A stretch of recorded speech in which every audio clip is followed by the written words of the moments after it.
Hi,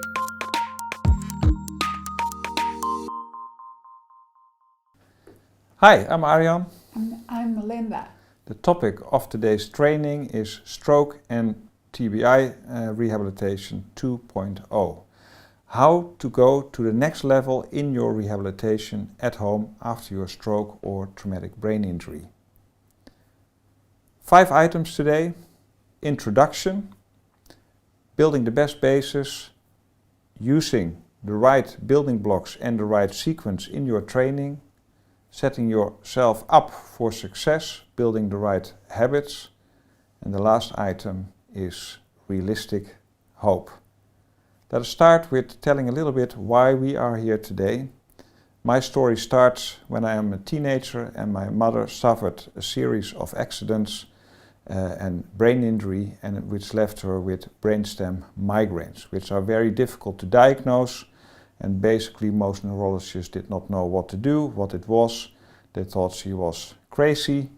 Result was that she was lying on the floor after not being able to walk and started trembling, shaking for hours, not being able to talk or to communicate with the outside world, and basically lying there shaking. The only person that could get her out of these situations relatively quick was a chiropractor with a neurology specialization.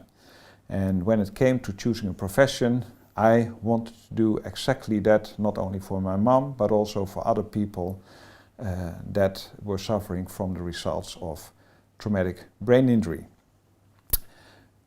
After studying chiropractic, I specialized in applied neuroscience in the clinical situation, and for the last 28 years I've been working with people after traumatic brain injury and stroke. And that's how I met Linda, who suffered a massive stroke in her right hemisphere, which left her without speech, without being able to use her left hand. She was a left-hander. She had her language center on the right side of her brain, which is unusual, left her completely without speech and not being able to walk. And the doctor said, because of the massiveness of her stroke, and she suffered a stroke behind her eye after a couple of months as well, which left her blind on the right eye, they said she would not walk, talk or use her arm again. And after 6 months of rehabilitation, that was exactly the case. But maybe, Linda, you can tell much better how that felt and why we are standing here today. I will.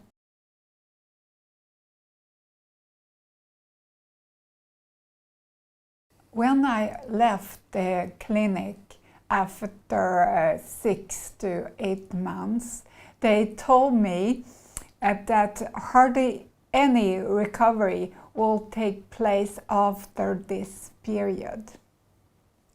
Here I was, I couldn't talk. I can say maybe 30 short words, but no sentences.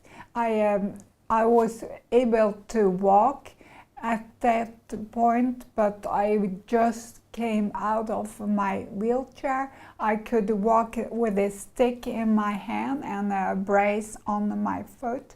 I had a drop foot and my arm was useless. But I couldn't accept it. I still had my brain, even though 30% of my right hemisphere was destroyed in my 2 strokes. I began to read tons of books about brain and neuroplasticity, and I found out there is no such thing as a time limit on how far you can recover. And I found out as well, with the right habits, you can recover much, much further. Look at me. I can talk, although it's not perfect yet, but it will be. I can walk and without a brace and without a stick, and I can even run. and I'm working hard on my shoulder, which eventually will lead to more movement in my arm and hand again. I'm not a medical miracle. It's a lot of hard work, but I can tell you one thing. With the right habits, you can recover much, much further.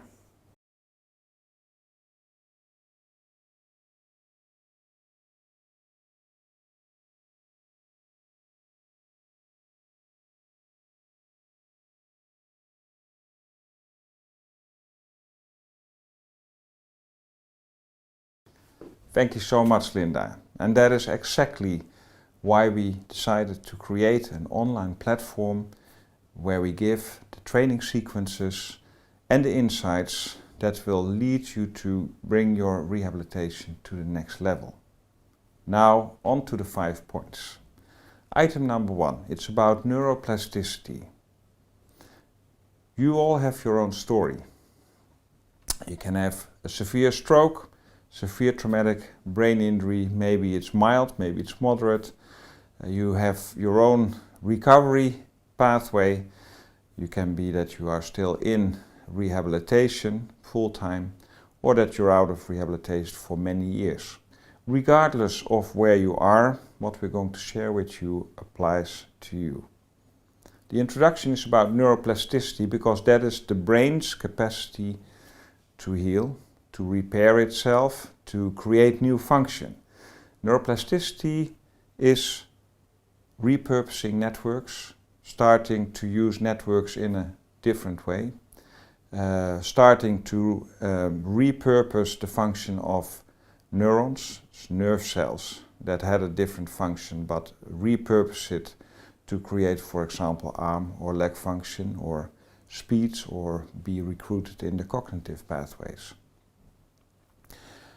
Neuroplasticity, and Linda already mentioned this, very importantly, neuroplasticity is there for the rest of your life. Just let that sink in. Neuroplasticity, the capacity of the brain to heal itself, is there the rest of your life, meaning that you don't have to give up hope that things can change even if you had your first rehabilitation period. And it's important to share with you that many of you have heard that 6 months or 4 months into the rehabilitation, that is the limit. That's the upper limit to where it will go. If we look at the literature, something else appears, and that is that even 10 or 20 years after an accident or after a stroke, you can still recover. So remember, when we go through the items, the next items, that it is not dependent on where you are in your recovery. What is more important is that you can still recover, even if you thought you had done everything already. And I think with the next items, you will see that there are items that have not been addressed and that make it possible that you go to the next level in your rehabilitation. Now on to item number 2. Item number 2.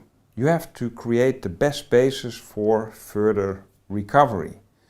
What makes up the best basis? Well, you have to manage sleep, gut health, nutrition, the right exercise regime that fits your particular situation, stress management, energy management, big one, and neuroinflammation, manage neuroinflammation.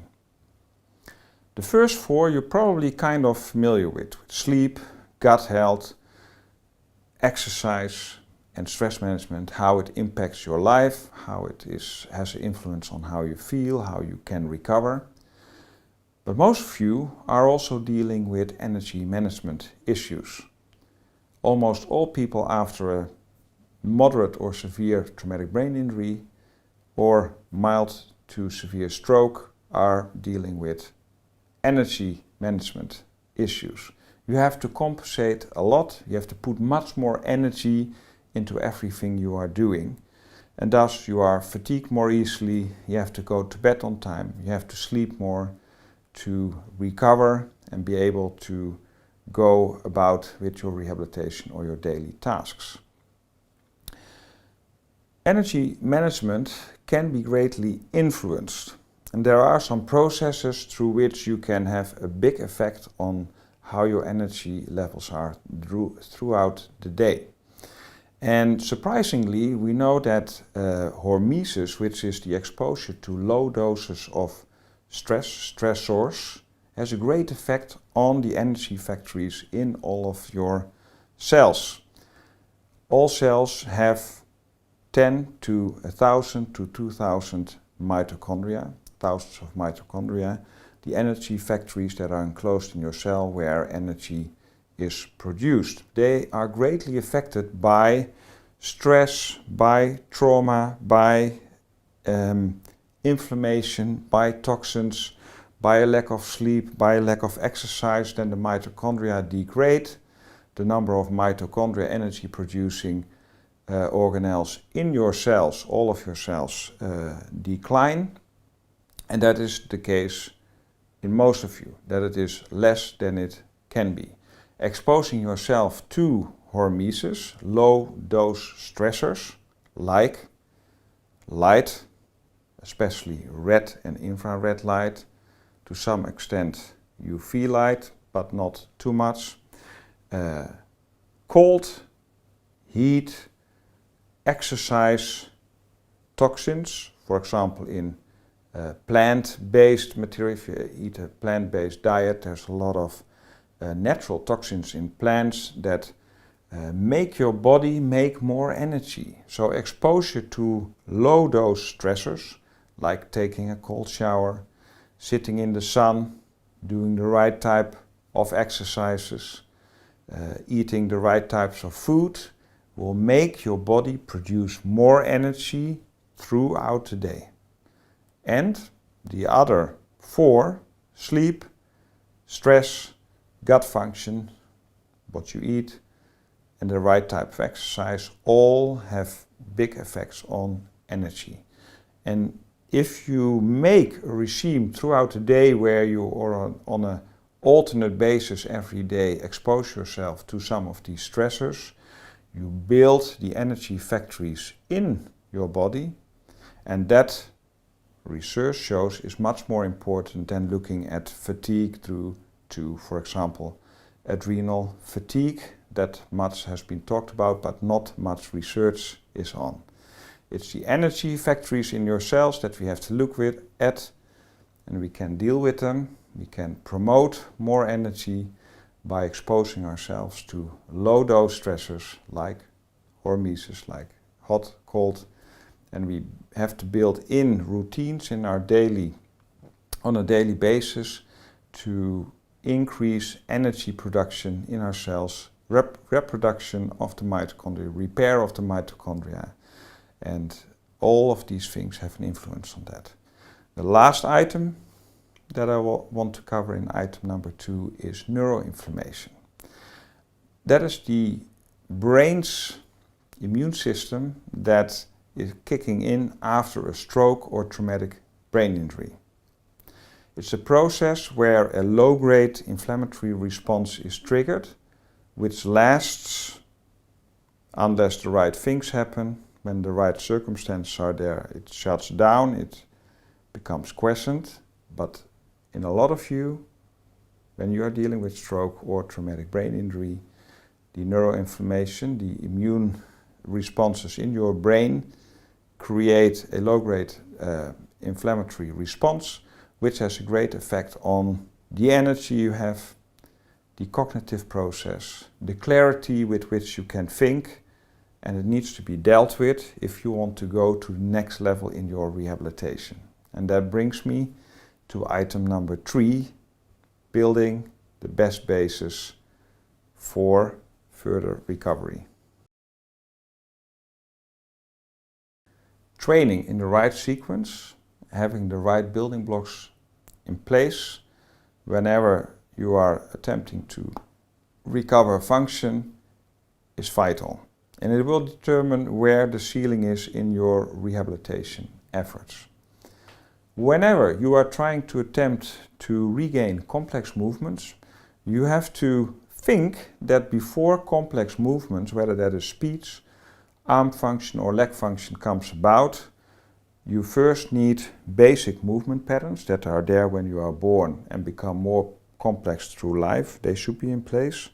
Core stability, including the spinal stability, breathing, postural integrity, postural upright posture, shoulder stability, hip stability, and central vestibular balance integration all need to be in place before you attempt complex movements.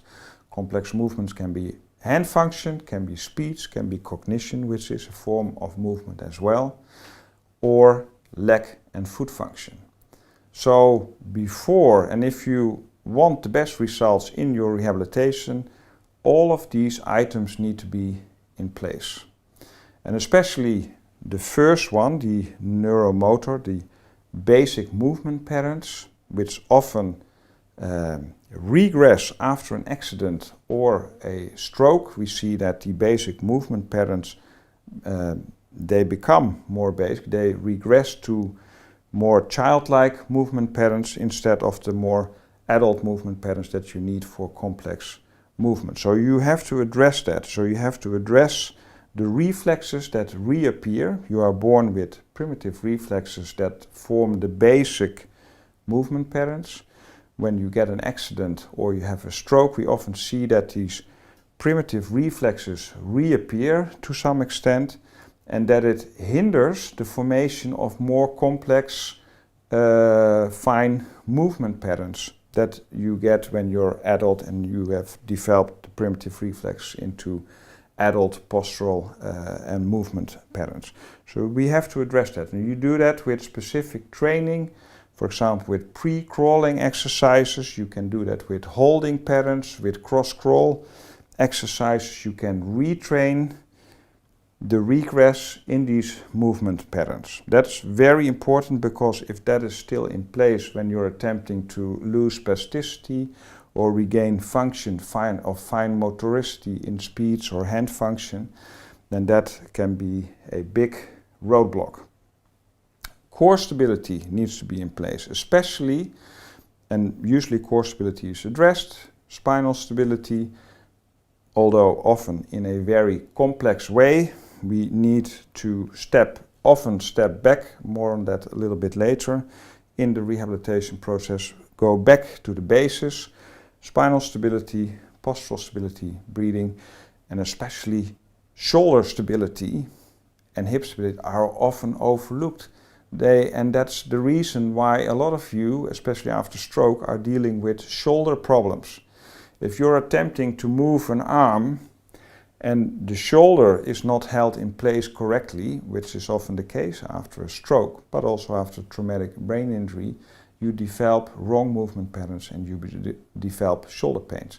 So the right shoulder stability and the right hip stability, absolutely vital if you want to regain arm function or leg function.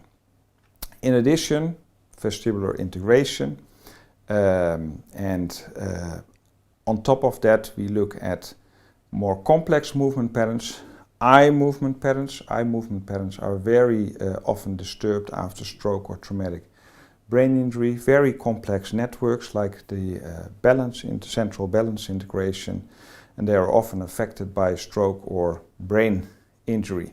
And we can use them to retrain function, especially eye movements and balance integration have a very powerful central effect on the nervous system and can be used for the purpose of rehabilitation. And it will greatly aid rehabilitation of speech, of hand function and leg function. When Linda was looking into how to create the best training for herself in a home situation, we discovered that she was doing most of the things right, but she had skipped the basic motor pattern development that had sort of come back after the stroke. And when we started to make pre-crawling exercise program for her. She was crawling, but that is like a later stage in this process. So we did all the exercises that become before the real crawling exercises. When she started to do the pre-crawling exercise and the holding patterns that greatly aid the stability when attempting to use an arm, then she started to lose her spasticity. In fact, her spasticity reduced within 3-4 months with 40 to 50%. So that underlines the importance of training in the right sequence. I already mentioned that we often have to step back to make a big step forward. A very nice example is from Jim Kwik. He's a brain trainer, he's a master of memory. He had a very nice analogy. He said he was extremely good in typing with 2 fingers. In fact, he was one of the fastest, if not the fastest typer with 2 fingers. Then his schoolmates learned to type with 10 fingers and suddenly he was struggling to keep up. Both are typing, but they are typing in a very different way. And Jim Kwik had to relearn his typing. He had to learn to type with 10 fingers and then suddenly he became a much faster typer than when he just used 2 fingers. When you address the specific building blocks and the stages that I just described, it is like learning to type with 10 fingers instead of doing rehab with 2 fingers, where you go straight to the end training of the hand or speech or cognition. In reality, you can do both alongside, but you always have to remember you cannot just train arm function, leg function or speech or cognition without addressing basic movement patterns, core stability, shoulder and hip stability, especially balance integration and eye functionality. And that concludes this section. Now on to item number 4. Creating new habits. Regaining function after stroke or traumatic brain injury is often a long process. For some, not so long, months. For some, it will take years. That's the reality. The reality is also that you will often come across disappointment, setbacks. It will feel like you're not making progress. You may become so disappointed that you want to give up. There are ways, however, to make sure that even when the hard times appear, that you come across and that you continue to improve even if you're going through a low period. Willpower is not enough to sustain your efforts over the long run. Our lives are peaks and valleys of disappointments, high points, and the reality is we are never only at the high point. So even if you have a moment where you have the willpower to, I'm going to change, I'm going to get my arm function back, or I'm going to get my speech back, you know it's going to take a long time. And if you want to set yourself up for success, you're going to change your habits. Nice example. Throughout my life, I have trained. I had periods where I was very motivated to train and to get back in shape and build muscle, even if you cannot see that, but okay. And I started, but somehow, either through an injury or too busy with work, I stopped doing these exercise routines. And it was not until I really set myself up to create new daily routines, created a habit to exercise on a daily basis, or at least do something towards exercising on a daily basis, that it became effortless and I was able to sustain my exercise efforts. Now I'm a member of the 5 a.m. club to get a lot of things done in the morning. I'm a morning person. I jump out of bed and I hit the floor doing my high intensity training exercises. And I can promise you, to first of all to get up at 5 o'clock, I was an early riser, but 5 o'clock was an hour or half an hour earlier than I was used to, that was a struggle in itself. Then to get on the floor exercising, doing core exercise, doing high intensity exercises on a daily basis was the next thing I had to build in. And the reality is it takes you about 2 months, 2.5 months to set these habits so they become effortless. So you do it without thinking, without putting effort in. Now it does not cost me effort anymore. And I know you cannot see that I'm training maybe on a daily basis, but I do. And it doesn't cost me effort anymore. So even when I'm not feeling great and I would have had an excuse in the past, I do it anyway. I don't even have to think about it. And that's what you have to do also in your life. If you know the next years or the next months you will be very busy with regaining function, and to be able to sustain and to maintain your effort, you have to set up yourself in daily routines and start the day, for example, with what you like the least. And that might be exercising your hand or practicing your speech, which in the morning is often better, so that's a good time to start with it. So get the thing that you dislike the most done first thing in the morning. You don't have to think about it the rest of the day. If you do this on a regular basis and you find the motivation, you get help in your environment to maintain these routines, you will see after 2 months they become effortless. And when you have a really bad day and you don't feel like doing anything, you don't even have to come up with excuses. You do it anyway because it's part of your routine and it's a daily habit.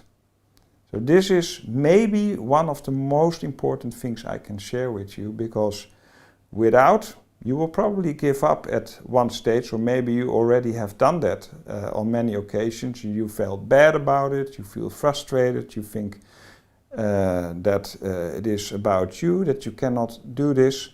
In fact, it's human to give up when there's a long road ahead. There will be bumps and there will be valleys where you have to overcome by creating the right habits. That brings me to the last item, item number 5. Realistic hope.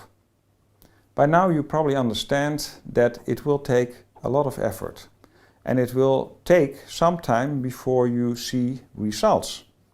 In Linda's case, for example, it may take another 10 to 15 years before people do not notice that she had a stroke when she's speaking. But you can set yourself up for more success and better rehabilitation results. Go to the next level when you take into consideration building the best basis, including the energy management and the neuroinflammation that you need to address. Going through the different stages in your training, in your rehabilitation, taking into consideration the right building blocks and setting yourself up with new habits so it doesn't cost you so much energy, especially when you are feeling down, when you have had it, when things are too much, too many things are happening. It will make sure that you still continue your efforts and you will get the results that you desire. I hope all of this training has been helpful, has given you some new insights how to reach the next level in your rehabilitation efforts. With this I conclude. If you're interested in more insights and new training from Brain.Rehab, we keep you updated. It's for free. You can give your name and email address below. So if you want to have the latest insights and new trainings that we make, give your name and email address below. We keep you updated, and I hope to see you in the next training.